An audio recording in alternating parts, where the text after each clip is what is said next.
gira en torno a la exclusión, violencia y corrupción, como las dimensiones más devastadoras de la forma de gobierno estatal y de los modos de convivencia social arraigadas aún más a partir de nuestra independencia política. Merece que evoquemos algunos episodios de nuestra historia para demostrar esta afirmación. Es el caso de Ribadero, primer presidente peruano que fue declarado traidor por Bolívar y casi fusilado cuando se le descubrió actos turbios libantes con la corrupción y que logró un arreglo negociado con las fuerzas coloniales a espalda del Comando Patriota. Por ese y otros acontecimientos, recordemos, Bolívar expidió ese famoso decreto por el cual se sancionaba con la aplicación de la pena de muerte contra los funcionarios corruptos. Otro caso ocurrió a mediados del siglo XIX. Gracias al ingreso proveniente de la explotación del guano, el gobierno de Ramón Castilla decidió que había llegado el momento de que el Estado peruano pagara la cuantiosa deuda interna acumulada desde 1820 debido a los cupos y confiscaciones solicitados para afrontar las guerras de independencia y los conflictos de los primeros años de la República.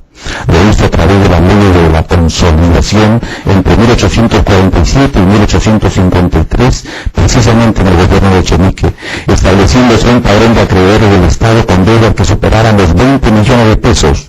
De una manera muy grosera y escandalosa en la que algunos corruptos, capitaneados por Echenique, se repartieron las riquezas del grano. Se comentan en ese proceso hasta llegaron a falsificar expedientes con la firma de José de San Martín para hacer aparecer deudas fantasmas del Estado peruano. Sobre este triste episodio están las palabras de un hombre público, abogado honesto y olvidado, Gil Antonio de Toledo, presidente de la Corte Central de Acusación de esa época contra el gobierno de Pezet, que decía así: desde Santa Cruz a Salaverry, desde Castilla hasta Echenique y Pezet, se cometieron grandes crímenes políticos, se infundieron profundos daños al honor y al derecho de la República, y estos delitos, a pesar de su enormidad, quedaron sin escarmiento porque ninguno de sus autores ni cómplices recibieron la sanción que merecían.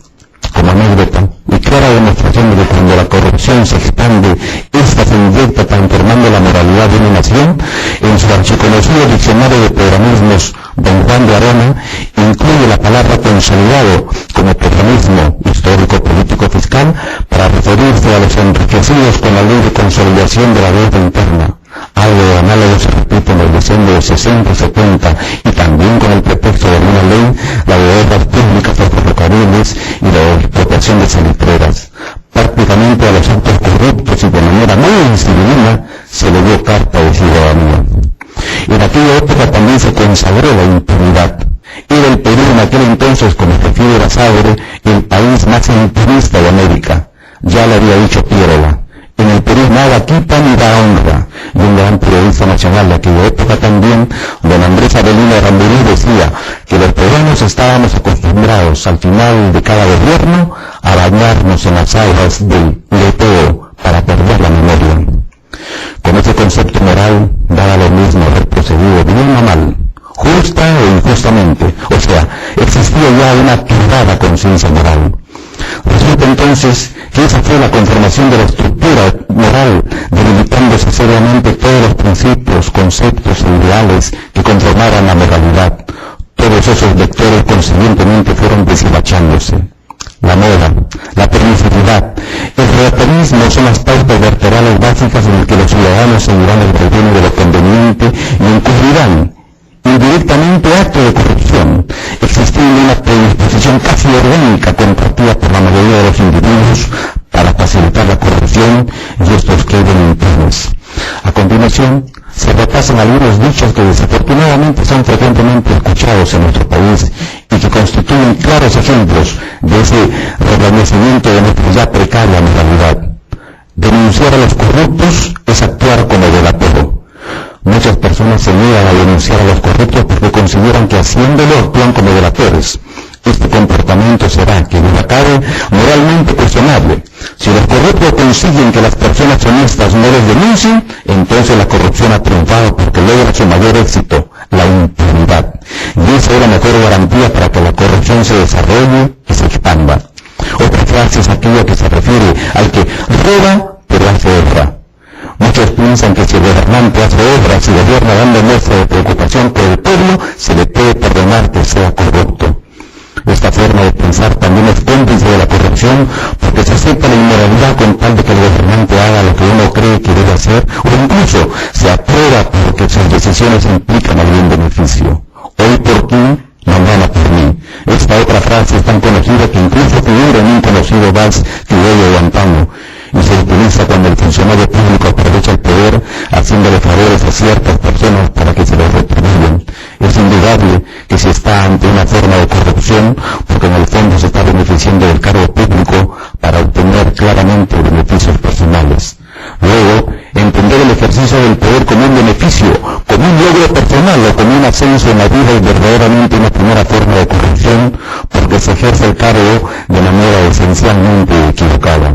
En consecuencia, cuando en la sociedad las personas denuncian la corrupción, lejos de ser honestas, son sus principales encubridores o cómplices, porque protegen a los corruptos. Por ello, considerarse delator cuando uno denuncia la corrupción es un rasgo cultural que implica que estamos recobrando el interés en rescatar de nuestra conciencia moral los principios rectores que conducen el sentimiento de una nación. La corrupción deberá ser severamente sancionada y siempre, sin excepciones, porque es la mejor forma de evitarla. En efecto, quien incurre en ella generalmente lo hace porque cree o está seguro que nunca será sancionado, y si pensara lo contrario se abstendría y buscaría un mejor medio a fin de obtener su propósito. Las formas y los alcances de la corrupción, como hemos visto, son muy amplios, que para combatirlo es necesario rearmar nuestras conciencias morales, corrigiendo nuestros errores, porque cuando el sentimiento moral de un pueblo no encuentra justicia, ese empeño se corrompe, transfigurándose en deseo de venganza, encontrándonos con una sociedad vengativa. Y la venganza no puede crear humanidad, y eso contradice gravemente el homo sacra res homini planteado por Séneca. En la segunda parte de mi exposición respecto del qué hacer del abogado, me va a reconfortar rememorar algunas ideas de Ángel Osorio, ex decano del Colegio de Madrid, autor de una celebrada obra, El alma de la toga. Él sostenía que la abogacía no es solo una consagración académica, sino una concreción profesional en la que no solamente el abogado debe dedicar su vida a dar consejos jurídicos, sino a pedir siempre que se haga justicia. Y afirmaba que un abogado con rectitud de conciencia es 1000 veces más importante que el tesoro de los conocimientos que pueda acumular. La abogacía es un apostolado porque primero, el abogado debe ser bueno, luego ser firme, después ser prudente, la ilustración viene en cuarto lugar, la pericia en el último. El abogado, revelaba este profesor español, no se hace con el título de licenciado, sino con las disposiciones morales adquiridas a costa de trozos sangrantes de la vida. Efectivamente, eso es así, y está dirigido desde el memorable digesto de Justiniano. El apocatos era el hombre llamado para un asunto, quería decir patrono, defensor, hombre de consejo y versado en la erudición del derecho y en la crítica de las leyes según los principios de la filosofía y de la moral. Luego, la abogacía en la alta edad media cristiana fue considerada como colaboradores del reino de Dios, oficio vinculado directamente con una nueva concepción ética basada en los principios del cristianismo. Hoy, acaso haya perdido en cierto modo su dignidad y jerarquía, pero es indiscutible que dos son las raíces de esa noble profesión: la vocación que fluye de lo más hondo del alma y el núcleo de valores éticos que constituye su objetivo.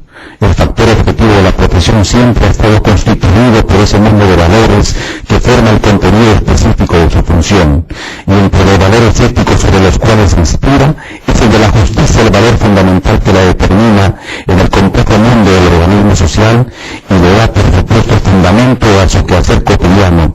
Y cuando logra que la justicia se materialice, se está logrando la plena realización profesional. Por el contrario, la falta de vocación e indiferencia frente a ese esencial valor ético pues conducen definitivamente a la inseguridad y a un rotundo fracaso.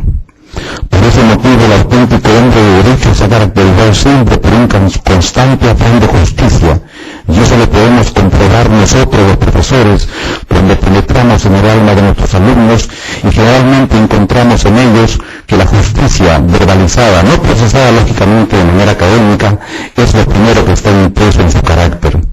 Sabemos perfectamente que la vivencia de la justicia presenta dos formas diferentes: la justicia ideal y la justicia positiva, considerada como seguridad jurídica. Bush decía que el hombre de derecho lego o profano se orienta siempre más hacia la justicia, el hombre de derecho jurista más hacia la seguridad. Hablando el lenguaje de Springer, aquel es más individualista del derecho, este más formalista del derecho.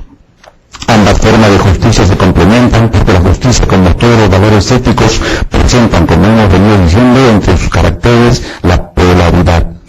Cuando no se ofrece ese equilibrio entre la tendencia hacia una justicia ideal y el sentido de seguridad que se identifica con la justicia positiva, surgen tipos degenerados como el fanático de la justicia estilo Robespierre, que quiso instalar un gobierno radical de la virtud, y ya sabemos cómo terminó. La otra justicia, la lega, pero no por eso menos virtuosa, es aquella a la que, ejemplificándolo, se refiere de Manuel González Prada en sus horas de lucha, a Mariano Amézaga, lo describe así: no fue solo un escritor sincero y viril, sino un abogado de honradez proverbial, un verdadero tipo en la más noble acepción del vocablo. Si un mal litigante pretendía encomendarle la defensa de un pleito injusto, Amézaga lo desahuciaba suavemente diciendo: amigo mío, como usted carece de justicia, yo no lo defiendo. Si la causa le parecía justa, se encargaba de la defensa, pero las más veces le sucedía que no le pagaban los honorarios, o que en el fragor de las peripecias forenses el litigante le decía socarronamente: señor doctor, valgan verdades, acabo de saber por el reverendo padre que usted va a publicar un libro contra los dogmas de nuestra santa religión, y yo, como buen católico, no puedo seguir teniendo de abogado a una hereje. Definitivamente, como apunta el abogado Mariano Amézaga, resulta que para proclamar a su eventual litigante que no le asistía a la justicia, era, presumo, su declaración como consecuencia de una lucha interior al cual hemos venido denominando en esta exposición como conciencia moral. A este respecto, se damos de la palabra nuevamente a Radbush. El proceso moral se desarrolla no entre los hombres, sino en el seno del hombre individual, en una silenciosa polémica entre los apetitos y la conciencia, entre la parte grosera y corrompida y la parte mejor e ideal de nosotros mismos, entre la criatura y el creador,